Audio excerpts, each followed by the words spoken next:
어제 우리는요, 그 에스겔 선지자의 퍼포먼스죠, 즉 상징적인 행위를 통해서 예루살렘이 포위되고 멸망될 것에 대해서 나누었습니다. 오늘 우리가 살펴볼 에스겔서 5장의 말씀은 그 상징 행위의 결론부가 되는 파트입니다. 그럼 오늘 함께 말씀 한번 보시도록 하겠습니다. 본문 말씀 2절을 함께 읽어보겠습니다. 본문 말씀 2절 시작. 그 성읍을 에워싸는 날이 차거든 너는 터럭 3분의 1은 성읍 안에서 불사르고 3분의 1은 성읍 사방에서 칼로 치고 또 3분의 1은 바람에 흩으라. 내가 그 뒤를 따라 칼을 빼리라. 이 제일 앞을 보니까 여기서 그 성읍을 에워싸는 날이 차거든 이라고 되어 있는데, 이 말은 지난 시간 4장에 본 그 예고한 그 날들이 찼다라는 말입니다. 오늘 우리가 이 말씀을 통해서 계시하는 하나님의 계시와 그 교훈을 배울 수 있기를 바랍니다. 오늘 본문 1절에서 4절의 내용들을 보면요, 이 에스겔의 상황과 또한 그 이후에 하나님의 말씀이 드러나는데, 아마도 430일 오른쪽으로 누워서 390일, 왼쪽으로 누워서 390일, 오른쪽으로 40일, 총 430일을 누워서 지냈던 이 에스겔은 머리와 수염이 많이 자랐겠죠. 식사도 겨우 연명할 정도로 했던 이 양을 재서 먹을 정도로 안타깝게 먹었기 때문에 몸은 너무 수척했을 거고 수염과 머리는 많이 길어있을 겁니다. 그런 에스겔에게 하나님 말씀하시는 거예요. 너는 머리카락과 수염, 터럭을 잘라서 날카로운 칼로 자르고 깎고 그 저울로 세 등분을 해서 3분의 1은 성읍 안에서 불사르고 3분의 1은 사방에서 칼로 치고 3분의 1은 바람에 흩어버리라 라고 말하고 있습니다. 그 흩어진 뒤를 따라 여호와의 칼을 빼시겠다라고 이야기합니다. 그리고 그렇게 3분의 1을 나누어 불에 태우고 칼로 치고 바람에 날려버리는 중에 조금 남은 털을 옷자락에 싸고 그 얼마 가운데 그 얼마를 불에 던져라. 그러면 그 불 속에서 이스라엘 온 족속에게로 나올 것이다. 불이 나올 것이다 라고 말하는데요, 에스겔은요 제사장 출신의 선지자입니다. 레위기 21장 5절에 보니까 제사장들은 털을 깎아 대머리 같게 하지 말며 그 수염을 양편에 깎지 말며 살을 베지 말고 라고 기록하고 있습니다. 그런데 하나님은 그런 에스겔 제사장에게 뭐 하라고 말하냐면 삭도를 대고 수염을 깎아라 라고 말합니다. 즉 대머리가 되고 깨끗한 턱을 가지라고 말하는 거죠. 이스라엘 백성들에게 있어서 이 수염이 깎인다는 건요 굉장히 굴욕적이고 치욕적인 일입니다. 제사장인 이 에스겔, 머리카락과 수염을 깎는 이 일은요 우리 백성들에게 엄청난 위험적인 일, 극심한 애도한 일이 있거나 자기에게 엄청난 굴욕적인 일이 있을 때만 이런 행동을 하는데, 제사장인 에스겔이 이런 행동을 보였다는 것만으로도 그 백성들에게는 크나큰 충격이 될 만한 그런 일입니다.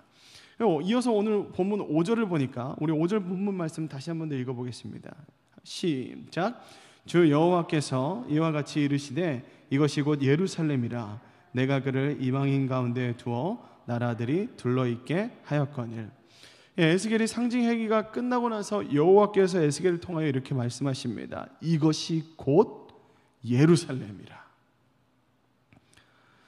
도판의 예루살렘 성읍을 그렸기에 사람들이 다 알아볼 수 있었습니다. 하나님께서는 예루살렘에 대한 포위와 공격, 심판을 이미 다 보여주셨죠. 그러나 그들에게는 여전히 이상한 마음이 하나가 있었는데, 그게 뭐냐면 예루살렘이 공격당하는 자들에게 심판을 당하지 않을까 하는 어떤 일말의 기대가 있었을 것입니다. 왜냐하면 거짓 선지자들이 그들에게 끊임없이 희망을 이야기했었기 때문이죠. 예레미야 27장과 28장에 보니까 비슷한 이야기가 있습니다. 예레미야의 예언과는 다르게, 반드시 우리가 바벨론에 멸망될 거다라는 이 예언과는 다르게 거짓 선지자들이 백성들을 호도하기 시작하는데 적들이 우리에게 결단코 쳐들어오지 않을 거다라고 이야기합니다. 근데 그들이 실제로 역사를 지내보니까 적들이 쳐들어오거든요. 그러니까 그 쳐들어오는 적들을 향해서 뭐라고 말하면 그들이 곧 물러갈 거다라고 또 이야기합니다.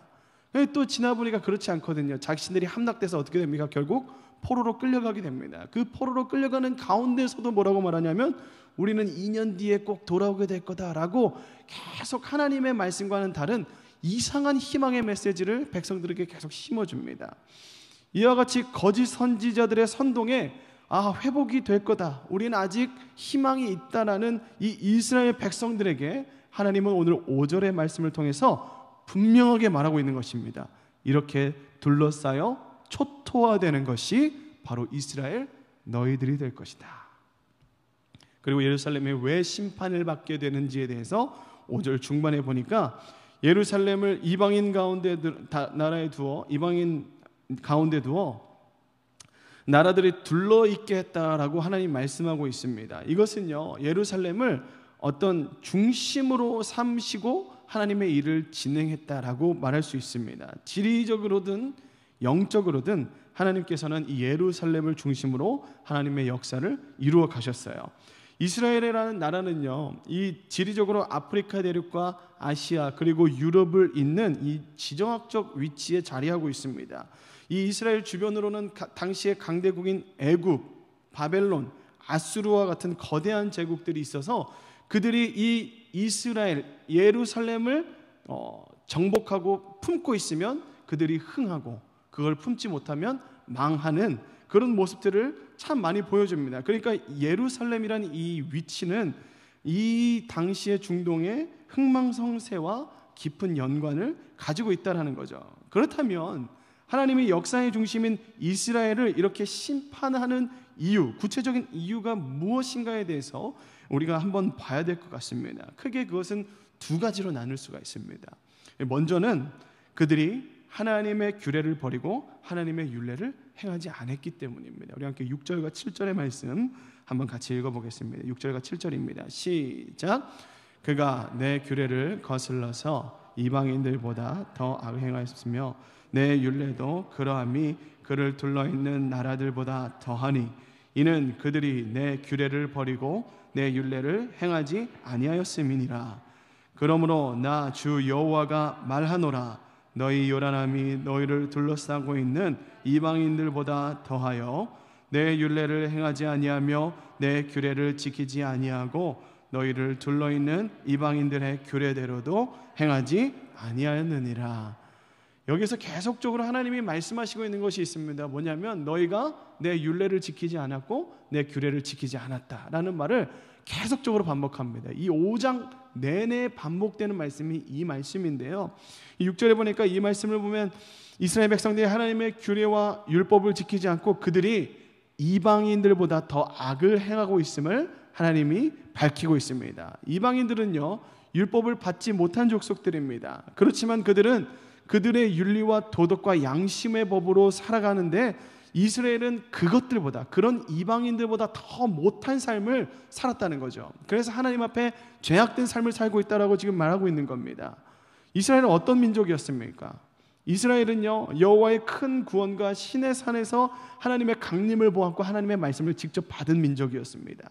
그럼에도 불구하고 그들은 언약을 받지 못한 민족들보다 못한 삶을 살았어요. 정치, 사회, 경제 모든 면에서 이방인들보다 더 악했습니다. 이것이 지금 이스라엘 백성들이 하나님의 규례와 율례를 따라 살지 않은 그 심각성의 정도에 대해서 하나님이 지금 밝히고 계신 거예요. 하나님의 영적인 일을 감당해야 할 그 이스라엘이 오히려 하나님을 모르고 믿지 않는 이방인들보다 못하는 삶으로 하나님의 역사가 아닌 하나님의 심판을 받게 되었다라고 하고 있는 거죠. 두 번째로 그들이 이 심판을 받게 된 이유는 그들이 하나님의 성소를 더럽혔기 때문입니다. 우리 11절의 말씀 한번 읽어보겠습니다. 11절 시작. 그러므로 나 주 여호와가 말하노라.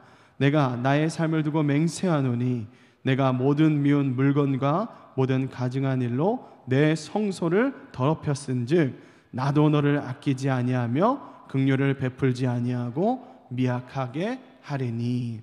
이 말씀에 보면 모든 미운 물건과 가증한 것으로 여호와의 성소를 더럽혔다라고 합니다. 이 우상을 성전에 가득 채운 것은요, 나중에 이 에스겔서 8장 이후에 보면 보다도 섬세하게 잘 나와 있습니다. 하나님과 언약을 맺은 이스라엘 백성이 우상을 섬겼다는 것은 언약을 배반했다는 것이죠. 이방 나라도 자신의 신을 바꾸지 않고 그 신의 뜻을 잘 따르는데 이스라엘만은 하나님 여호와를 버리고 온갖 우상을 그들의 신으로 섬기고 있었습니다. 이로 인해서 이들이 하나님의 심판을 받게 되고, 하나님이 가장 싫어하는 두 가지죠. 하나님을 배신하는 것과 하나님을 욕보이는 것. 이 두 가지를 싫어하시는데 이스라엘이 이 두 가지를 동시에 하고 있는 거예요.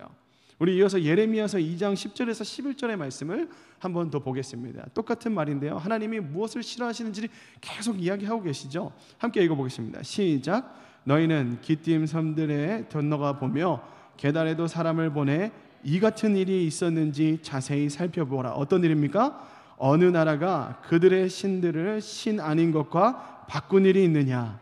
그러나 나의 백성은 그의 영광을 무익한 것과 바꾸었도다. 이스라엘 백성들은 하나님의 큰 구원을 직접 경험한 민족이었습니다. 우리처럼 전해 들은 것이 아니라 직접 그들이 살아계신 하나님을 경험한 민족이었어요. 그들이 살아있을 수 있는 이유도 그 역사 때문이었습니다. 그럼에도 불구하고 그들은 하나님을 버렸습니다. 그런데 이방의 우상을 섬기는 나라들은 돌과 나무로 만든 우상인데도 그들을 배신하지 않아요. 이런 결과로 인해서 주어지는 저주가 바로 오늘 본문 8절부터 계속 17절까지 이어지는 저주의 말씀들입니다. 참 참혹한데 오늘 본문 8절에서 17절에 다 읽을 수 없기 때문에 한번 눈으로 따라오시기 바랍니다. 말씀을 보면 전후후무한 벌들이 내려집니다. 10절에 보니까 아버지가 아들을 잡아먹고 아들이 아버지를 잡아먹는 벌이 내려집니다. 너희 중에 남은 자를 다 사방에 흩으신다고 말하고 있고, 그것들은 에스겔이 머리카락을 수염에 불사르고 칼로 치고 바람에 날려버리는 것이 지금 이와 같이 이스라엘 백성들이 당할 일이다, 이렇게 당할 것이다 라고 말하고 있는 거죠. 이 11절에 또 보니까 하나님께서 그들을 아끼지 아니하시고 긍휼을 베푸지 아니하시고 미약하게 하신다고 합니다. 그래서 3분의 1은 전염병과 기근으로, 3분의 1은 사방에 칼이 엎드려질 것이고 3분의 1은 사방에 흩어버리고 그 뒤를 따라가며 칼을 빼리라 라고 하십니다. 황무하게 하고 이방인들 중에서 또 모든 지나가는 자의 목전에서 모욕거리가 되게 하며 하나님의 노와 분과 중한 책망으로 예루살렘에 벌을 내림으로 둘러싸고 있는 이방인들에게 수치와 조롱거리가 되고 두려움과 경고가 되리라고 말씀하십니다. 이게 끝이 아닙니다. 연이어서 멸망하게 하는 기근과 독한 화살을 보내어 기근을 더하여 의뢰하는 양식을 끊어버리고, 기근만이 아니라 사나운 짐승을 보내어 외롭게 하며 전염병과 사륙이 일어나게 하고 칼이 임할 것에 대해서 말씀하고 계십니다. 어찌 보면 여호와 하나님께서 이토록 가혹하다 싶을 정도로 재앙을 내리시는 이유, 그 이유가 무엇입니까? 이스라엘이 이방인들보다 더 악행하였으므로 성전의 우상을 가득 채운 죄로 인함임을 하나님께서 분명히 밝히고 있는 겁니다. 이거는 니네가 벌 받을 거다라는 것을 말하고 있는 거라기보다 우리가 이 말씀을 통해서 알아야 될 것은 하나님이 싫어하시는 것이 무엇인가에 대한 것을 우리가 알아야 된다는 거예요. 우리 가운데, 우리 삶 가운데도 이스라엘과 같이 이제 우리가 우리의 몸과 우리의 마음이 하나님의 성전 아닙니까? 성령님이 계시는 이곳이 하나님의 성전입니다. 그런 여러분들 안에는 과연 무엇이 들어있습니까?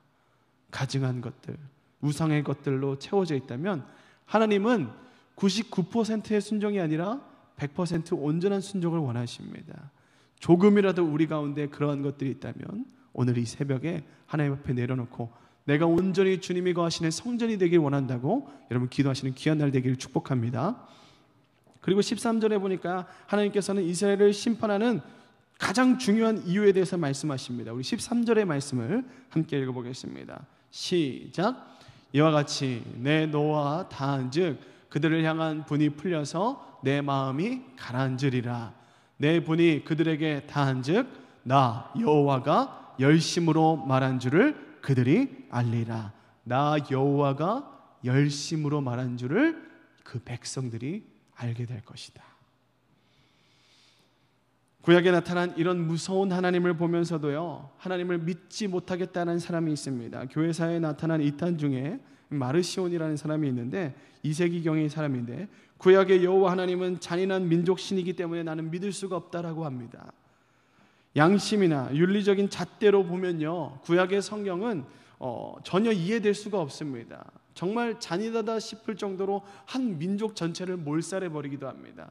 사실 따지고 보면 모세가 데리고 나온 그 애굽에서의 그 광야 1세대 민족들은 다 광야에서 죽지 않았습니까?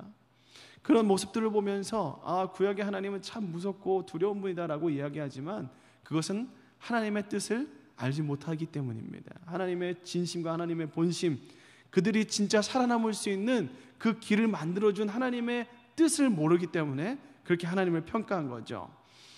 오직 거룩하신 성령님께서 우리의 눈을 열어주실 때 우리는 비로소 그것을 볼 수 있는 것입니다. 무엇을 보게 되냐? 그렇게 행하신 하나님을 보게 되는 것이 아니라 그 성령으로 인한 우리 눈이 뜨여지면서 그 말씀을 통해 나 자신을 먼저 보게 되는 거예요. 심판하시는 그 무서운 하나님을 보는 것이 아니라 왜 심판받을 수밖에 없게 되었나? 그 심판의 이유가 무엇입니까? 내 안에 있는 죄. 하나님이 성령께서 우리를 감동시키시면 우리는 비로소 우리 안에 있는 이 죄들을, 이 가득 차 있는 죄들을 보게 되는 거예요. 그리고 나서 다시 한 번 더 하나님을 보십시오. 그러면 과연 그 하나님이 얼마나 참고 기다리셨는지, 우리를 향해서 얼마나 많이 말씀하셨는지, 내게로 돌아오라고 얼마나 많이 권면하시고 기회를 주셨는지 그 하나님에 대해서 우리는 볼 수 있게 된다는 거예요. 그러므로 우리 삶 가운데 주님이 주시는 그 고난 가운데 불평과 원망이 나올지라도요, 말씀 앞에서 하나님의 심판이 옳다고 인정할 수밖에 없는 사람이 바로 나라는 것을, 그리고 그것을 깨닫는 사람이 은혜 있는 사람이라는 것을 우리는 반드시 깨달아야 될 것입니다. 이 시간에 우리가 함께 우리의 모습을 돌아봤으면 좋겠습니다. 성령의 말씀을 믿는다는 우리는 어떻습니까? 우리가 손해를 당할 때, 우리의 자존심이 살짝 스크래치가 날 때, 우리가 억울한 일을 당할 때 우리에게서는 어떤 반응이 나타납니까? 되려받은 것을 말로 돌려주고 싶다라는 그런 마음이 우리에게 다 있지 않습니까? 오늘도 수많은 사람들이 교회로 찾아오지만요, 자신이 태어나면서부터 죄와 허물로 죽은 자 가운데서 태어났다는 사실을 인정하지 않습니다. 아니, 잊어버린 채 살아갑니다. 교회에 와서 신에게 정성을 다해서 바침으로 내 삶이 좀 더 나을 것을 기대한다라는 거예요. 교회라는 이름으로 모였다고 해서 다 교회가 아닙니다. 이들이 모인 목적이 무엇인지를 보고 본문의 이스라엘 백성들이 심판을 받는 이유와 목적, 그것을 보면요, 우리가 그들과 많이 다르지 않음을 봅니다. 이방인들보다 더 악한 이스라엘, 이방인들조차도 하지 않는 자신의 신을 버리는 행위를 지금 우리 삶 가운데 우리도 알게 모르게 하고 있지는 않냐는 것입니다. 오늘날 이 땅의 교회의 형편이 어떻습니까? 교회가 세상 사람들보다 더 세상을 사랑하는 악행을 범하고 있지는 않습니까? 세상 사람들이야 이미 세상에 속하였기 때문에 그 세상을 사랑하는 것이 당연한데, 교회를 다니고 예수를 믿고 새벽에 나와서 기도하며 수요, 금요, 주일 예배까지 충실하게 섬기면서도 세상 사람들이 보는 것처럼 다 세상의 눈을 가지고 세상의 것을 더 사랑하고 있지는 않냐는 것이에요. 오늘날 우리의 모습, 곧 우리 교회를 돌아보시기 바랍니다. 우리가 구하는 것이 무엇입니까? 세상이 그토록 바라는 돈과 권력과 같은 그 가시적인 것들을 바라고 있지는 않습니까? 이런 자들에게 오늘 본문은요, 에스겔의 그 머리카락과 수염을 잘라서 불사르고 칼로 치고 바람에 흩어버리는 일들이 일어날 것임을 말하고 있습니다. 우리가 세상 사람들보다 더 악행을 행하는데도 아무런 문제가 없고 아무런 심판이 없다고 하면 그것은 더 큰 문제일 것입니다. 왜냐? 그것은 하나님께서 우리를 그냥 그렇게 되도록 버려두셨기 때문입니다. 그러나 하나님은 지금도 우리에게 회개하고 주님께로 돌아오기를 기대하고 있는 줄 믿으시기 바랍니다. 우리는 이 하나님께 깊은 은혜를 깨달아 알고 주께서 보내주신 그 성령으로 말미암아 회개하며 주께로 돌아가야 될 것입니다. 이것이 우리의 살 길이기 때문입니다. 또한 그 성령님께서 오늘 우리에게 은혜를 주셔서 우리로 하여금 하나님 앞에서 심판을 받을 수 없는 우리의 자신을 보여주게 되는 그 큰 은혜를 누리게 될 줄로 믿습니다. 우리에게 진정 회개하는 영을 허락하여 주시기를 간절히 축복합니다. 오늘 이 새벽 우리가 하나님의 무서운 저주와 심판에서 구원함을 경험하는 귀한 하루가 되기를 주님의 이름으로 축복합니다. 우리 함께 기도하겠습니다.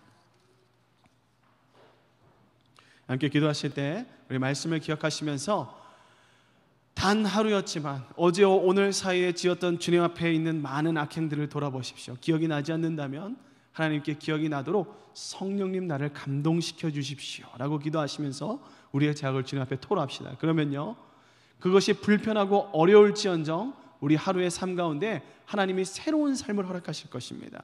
주님 안에서 살아가는 새로운 삶, 죄를 고백하고 죄를 드러내면 불편할 줄 알았는데 그게 아니더라는 거죠.